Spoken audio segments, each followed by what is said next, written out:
Hey everybody, my name is Angus Wright, and I also go by Angus by Design, and I am what is considered an advanced level facilitator of something that's called the Wellness Recovery Action Plan, or WRAP.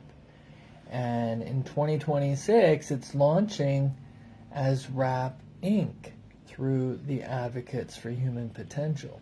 But there's so much history there, and there's so much that we can carry forward as we integrate it and embed it into our current wellness recovery action plans, but also in how we can communicate to others and invite others into learning about how it can fit into their lives. So I'm just going to go over what the main parts are and try to give you a little bit of my perspective.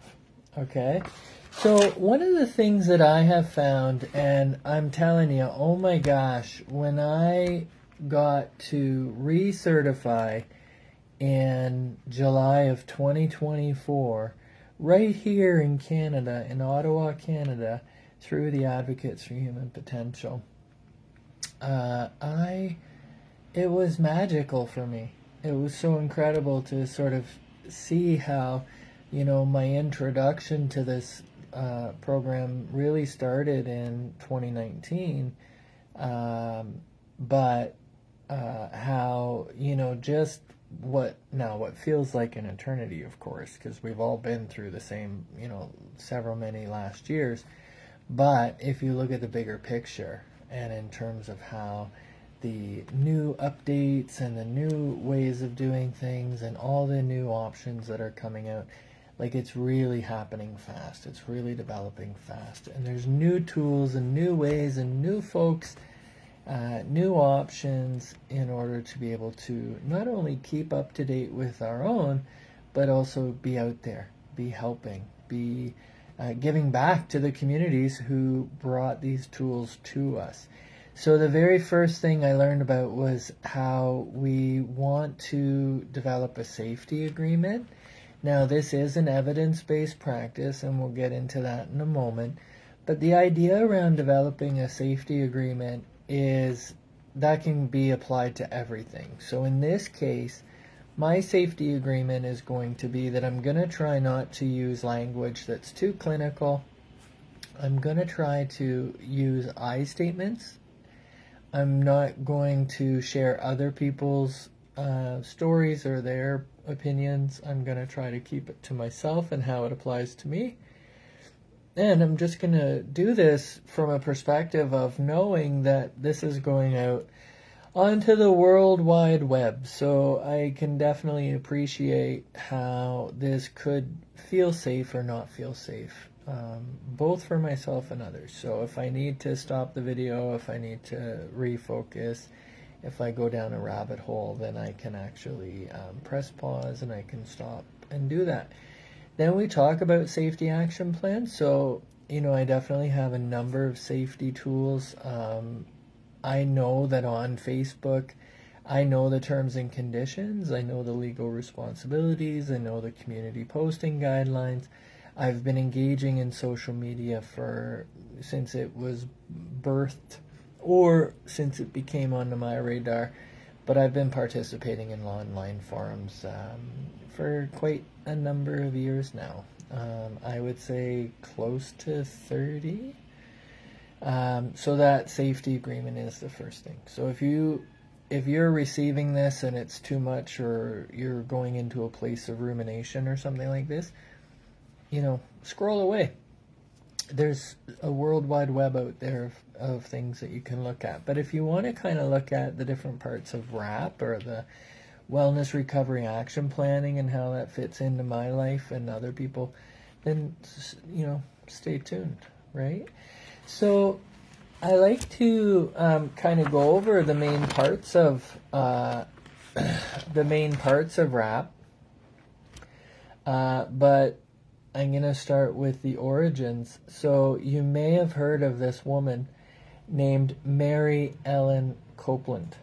Now, she has a fancy PhD now, so when we're looking at a world of acronyms, she has PhD after her name, but that's because of her life's body of work in figuring out her life and then figuring how she can fit into social environments, into environments where people are encouraging each other, and then really how that could, be taken into the bigger public, right? The bigger circle. So she got her start by essentially learning from her mother that even though people may have labels or they may have been diagnosed with something and they may be institutionalized even, there's no limit to how much they can not only recover but also influence the recovery of other people. And so when Mary Ellen Copeland was going through her own wellness factors, she reached out to her doctor and she said, look, I need some strategies, I need some coping mechanisms, I need some things like this. The doctor was like, okay, well, next time you come, we'll get you hooked up, yada, yada, yada. Probably didn't say yada, yada, yada. I'm paraphrasing. But essentially the idea was, yeah, come on back, we'll talk about it. When she returned thinking she was going to get that information, the doctor was kind of like, oh, I was kind of hoping you'd forget about it, because there really didn't seem to be a bright future there. Now, this is back in the 80s. And in that time, she got connected with some resources, but she conducted her own research. She conducted her own surveys. She did a thing that would change the future forever. And she did it for quite some time. Now, in 1996, she attended a workshop, a conference. She brought her material. She had an opportunity to talk about it. But it was one of these, general conferences where you have a limited time. But from my understanding is that portion, her workshop within that conference, it really, really resonated with the folks. And so she was actually the keynote of the 97 conference where they workshopped her material and they workshopped these concepts of how we can find out strategies from each other. And so from that came what's called the 5 key concepts. So basically it all starts with hope. Hope is one of those things that we either maybe feel we have or maybe we lose sight of. I definitely go through periods where I'm like feeling hopeless. We learn hopelessness in the system, so when we're trying to self-advocate and get our needs met, we're often met with people saying, well, I'm sorry, I wish I could help more, I wish there was more we could do. And it can really be drained from us, right? We can really lose sight of hope fairly quickly, or we can lose sight of it over time. What the key concept does for us is that when we're looking at our lives, when we're even just thinking or feeling or doing or planning or communicating our needs, we really want to emphasize that there's an abundance of hope that's available. And if we don't have access to it, then we can find it, right? And where can we find it? So part of RAP is working through what works for us and then looking elsewhere. So I'm full of hope. I'm full of so many things, right? I often say hope floats, but so does poop. So it's okay to be radically accepting that life is happening, right? But the key here is that sometimes we can think of the poop or we can think of the challenges and we lose sight of that hope. So really RAP and advanced planning is about how do we connect that. So things that I get hope in, my doggy Bo, every time he cracks a smile on someone's face, every time his tail wags, I immediately return to a place where I'm like, oh my gosh, this is so cute. And I like having those feelings, right? So Bo is a huge source of hope. Just honestly hearing people with lived experience share their stories gives me hope. And then when I can hear something in someone else's story that resonated with me in a time of challenge, then I immediately feel hope for that person. So it's really, it's such a self, rewarding thing to be able to have access to those types of things. Then it leads into personal responsibility. Now, this is really important because in my life, number one, it kind of looks like boundaries to me, right? And I have been accused of not having boundaries. I've also been accused of having rigid boundaries. Now, who's my accuser? Me, but also everybody else. Like, this is part of it, right? We have a human experience where we kind of give and take. We all have things that we need to be responsible for. So really, it's an opportunity to reflect on what are our rights, our roles, and our responsibilities. And in mutuality, so if I'm going somewhere to ask for a service, if I'm asking to be respected, if I'm asking to be cared for and accommodated, well, personal responsibility is really about how do I give that back.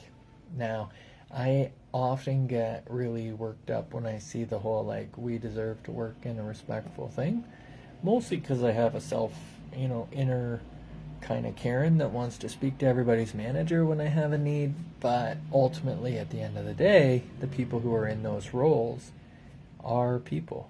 They deserve care and love and respect too. So we can't go through life per se just always feeling like we are the victim of something. And it's not to say that we're acting like a victim. It's just to say that we are actually harmed by the system. Everybody is. We're harmed by oppression. We're harmed by racism and sexism and homophobia and transphobia.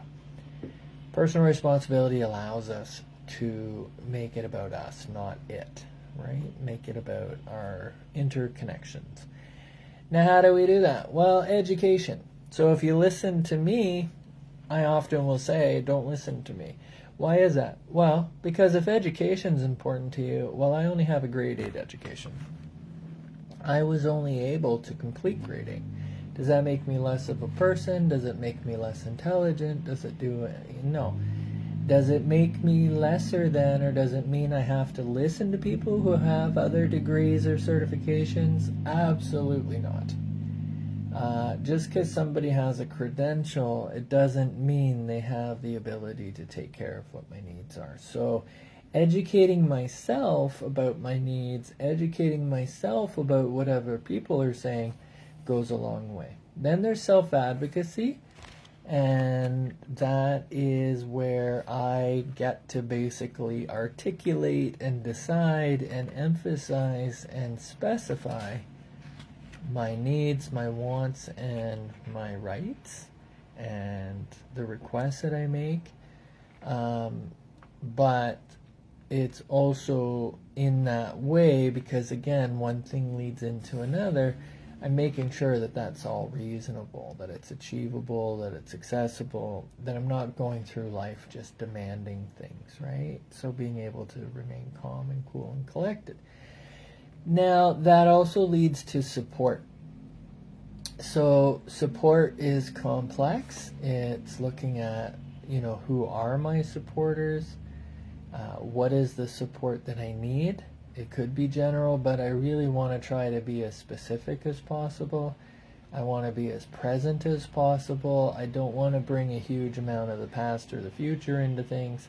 It really is about how can we stay present and how can we support that safety, right?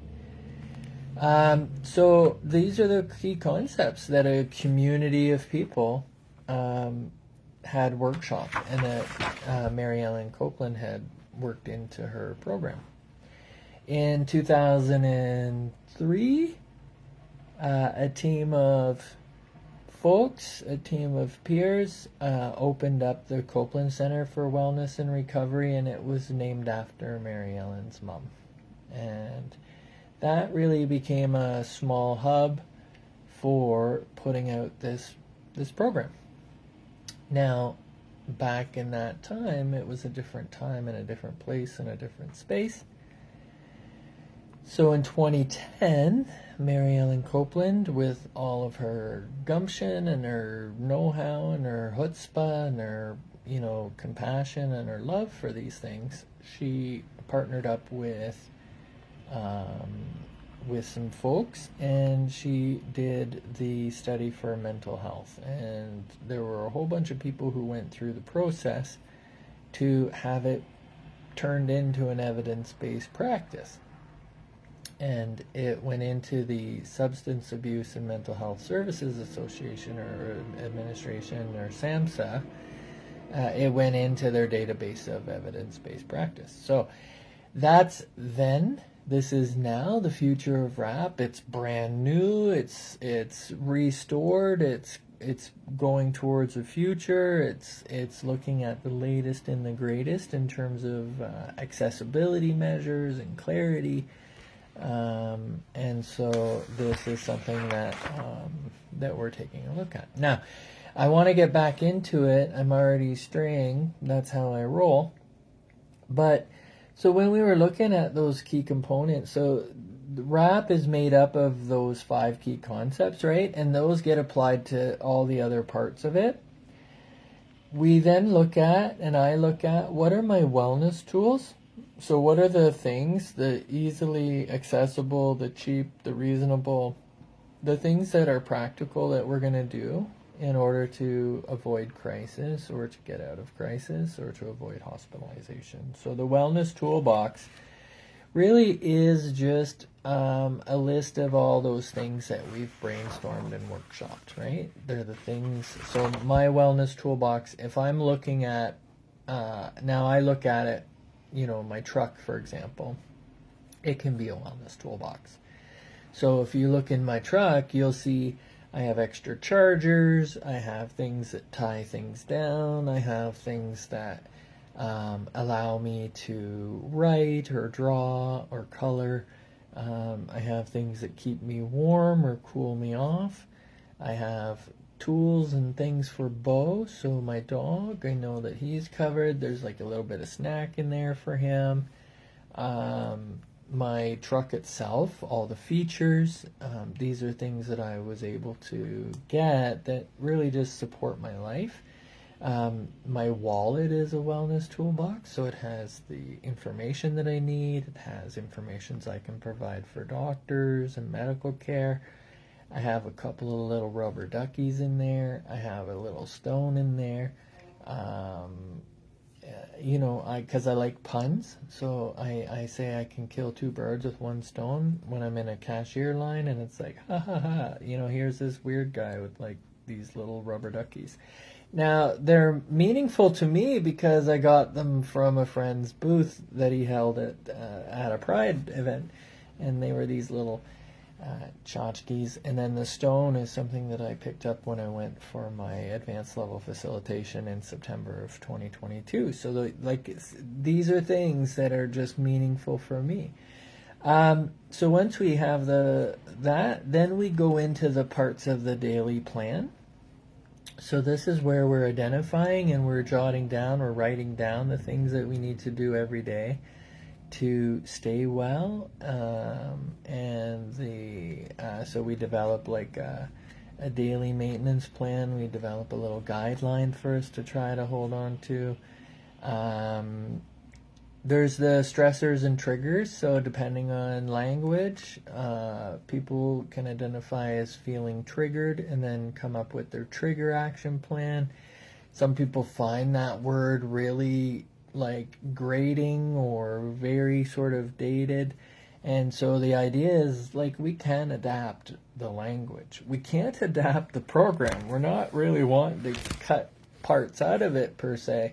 But when we're looking at it from our own lives and our own perspective, we can use any and all of it for any reason, and we can adjust it for ourselves because that's the idea, right? We're creating our own plans. So stressors are those things that may activate us. They can be internal or external. For me, whenever I see people who look upset, that is an external trigger that can affect my life, right? So then we have the trigger action plan. So if I'm going somewhere and I think I'm going to be seeing a bunch of stressful faces, that's when I can bring Bo, and Bo will just lighten everybody's day. Now, if he's not even worried about anybody else, he'll actually help me. He'll help me by keeping me company, making me feel like I'm not by myself. So these are action plans that we can workshop for ourselves and we can workshop for each other. There's also looking at the things. So once we identify what our triggers are, or those things that can impact us, whether they be internal or external, we can then look at what are the early warning signs. So, our action plans are something that we want to do hopefully when we're in as much wellness as we can be, but they're also things that we want to be able to revisit.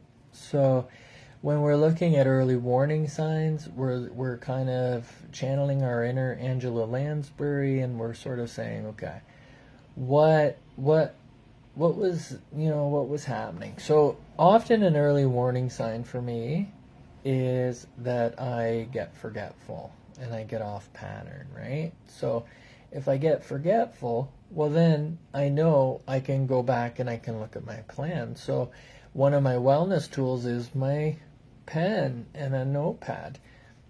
I can get forgetful if I'm stressed out about being out there and social. So I might actually write down the few things that I actually need to get from the grocery store, or I might have a task of errands that I might, a list of errands that I was hoping to achieve for that very reason, right? And then that way I know if I'm going to be anxious but I need to get groceries, well then I can do this, that, and the other. The other thing we look at is the signs when things are starting to break down or getting worse for ourselves, because again, being able to recognize it in ourselves and each other, that's where we can take those immediate steps. Now, when it comes to those signs that things are breaking down, that means we have to kind of escalate it a bit. So for me, if I start to get kind of complainy, I call it my Braveheart voice, right? Like I feel like I'm on a soapbox. Well, that's a sign that things are starting to break down for me, because I'm starting to sound defensive. I don't need to talk in raised tones to people. I don't want to do that. I'm not a conflict person. I'm really kind of like a very peaceful person. And I don't want to use like words as weapons and things like this. So when those things are happening, that's usually when I'm asking, okay, I need to press pause. I need to go for a walk. I need us to change the energy. I need us to look back at these things. So we can have these strategies, and we do develop these strategies and have them in place.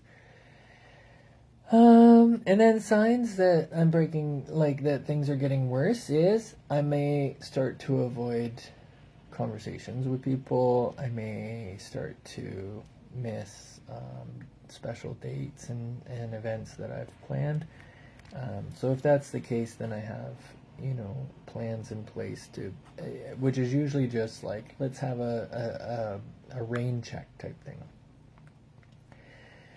Now, the next part is the crisis plan. So this is really important because, once we're kind of workshopping all of these things, knowing the 5 key concepts, knowing how hope, personal responsibility, education, self-advocacy, and support show up in our lives, we can then start to put our plans together. And our crisis plan is something that we can share with other people.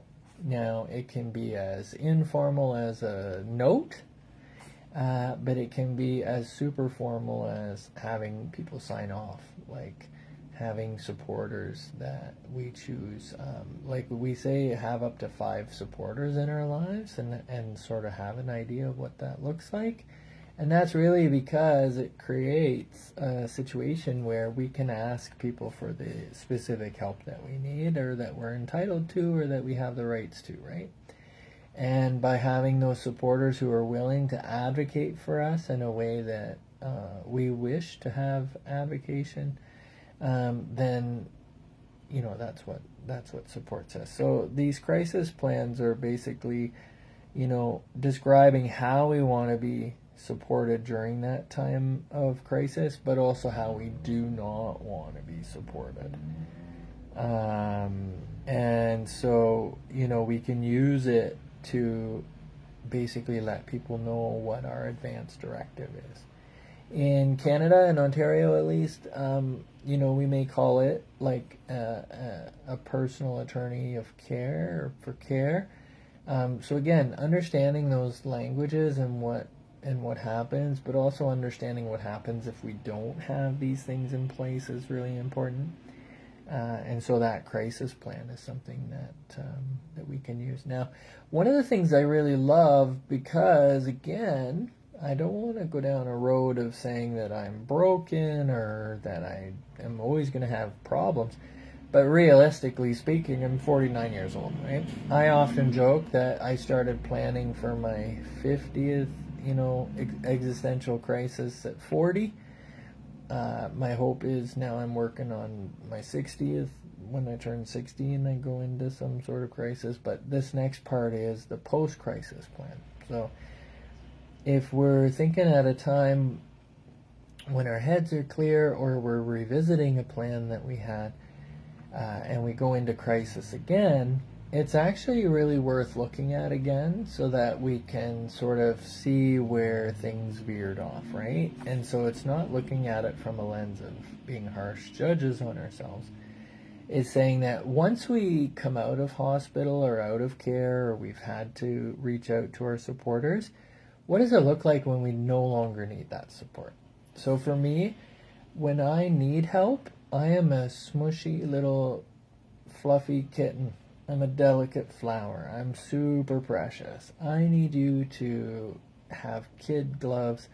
I need you to really kind of help support my inner child through being, just by being almost like extra caring, right? Like you're running a kindergarten and my emotional brain is like the child.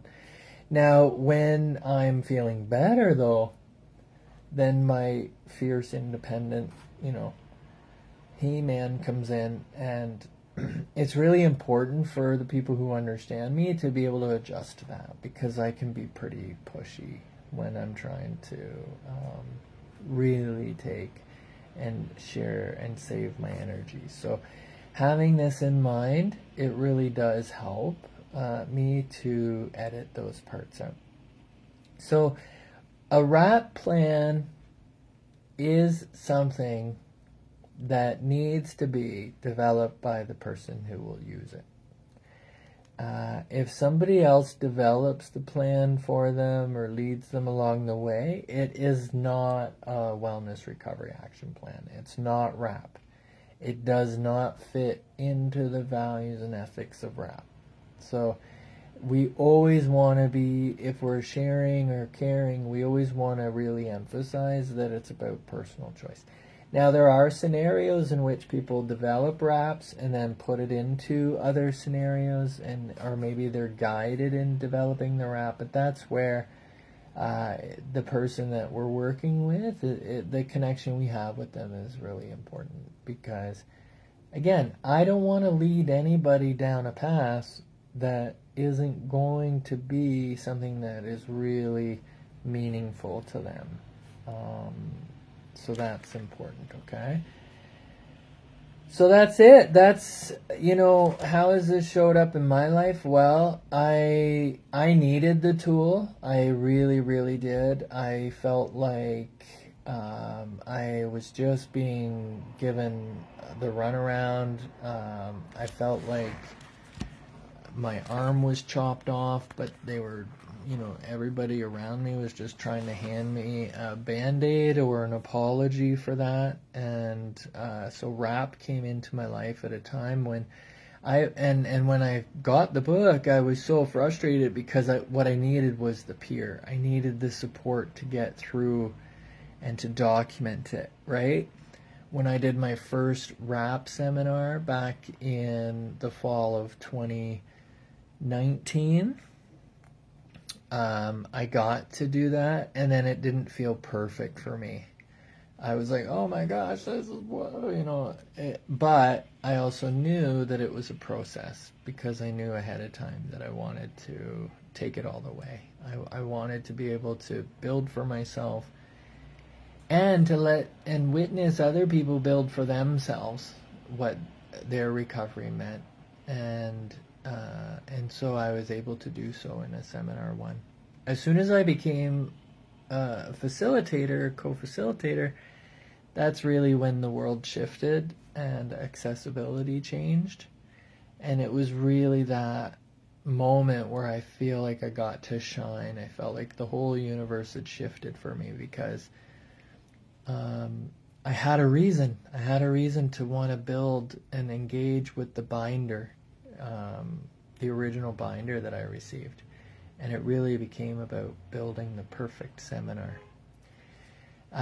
When I became co-facilitator, I also became a member of the Copeland Center. So, it being located in the U.S. and the price differences and stuff like this, a $400 price point for the seminar was really inaccessible for me. But, a $35 membership each month, and then having access to the tools and the peers and the mentors was pretty fantastic.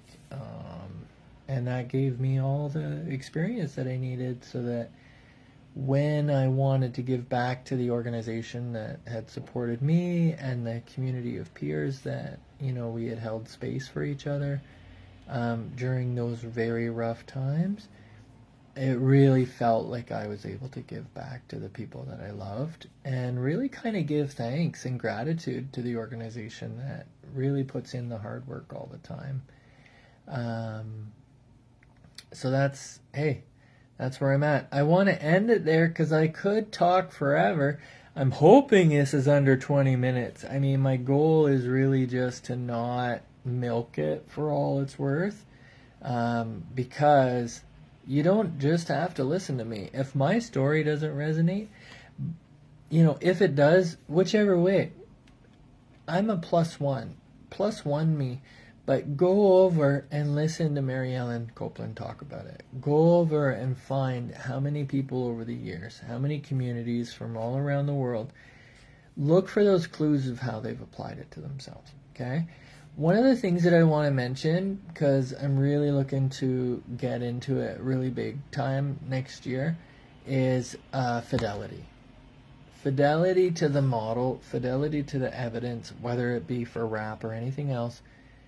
We can't go out there willy-nilly, like boom boom, just taking the parts we like and not doing the rest. RAP isn't that thing where we get all the support we need from a crisis, but then we're out there just pooping all over everybody, right? So it really is about how do we hold ourselves and each other accountable to the fidelity of the model, but also how do we get brave to push back into the organizations and institutions that could do more work to work on their own RAPs, work on their understanding of how it fits into the here and now and the future. Okay?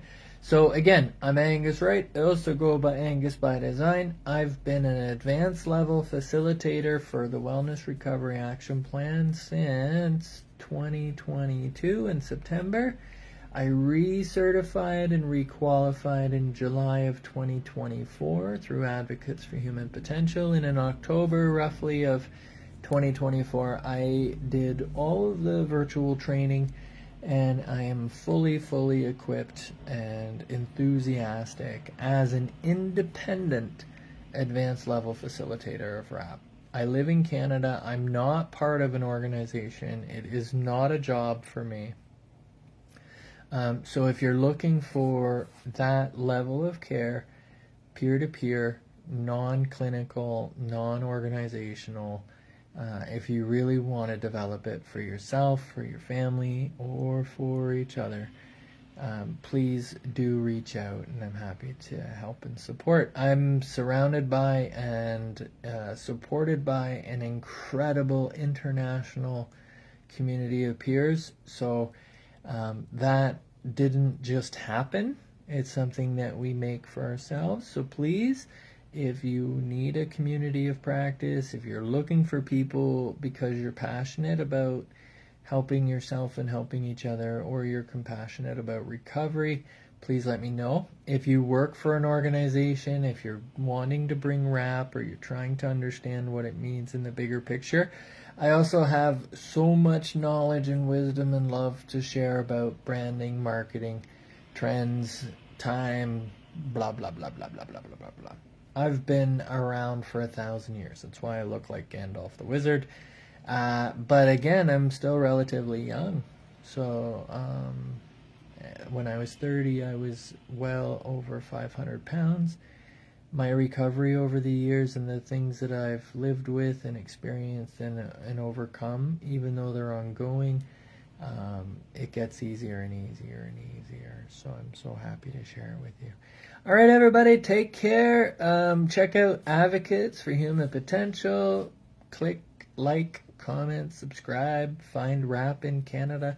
If you're not in Canada, even if you are, look for all the places and spaces where you can see RAP, see where it came from, see where it's going, because it's all clues to what you can do. There's no limits. You can make a RAP for anything. You can make a RAP for hanging up on my live feed, all of that stuff. I'm gonna go make a RAP for going for a nice walk with my dog.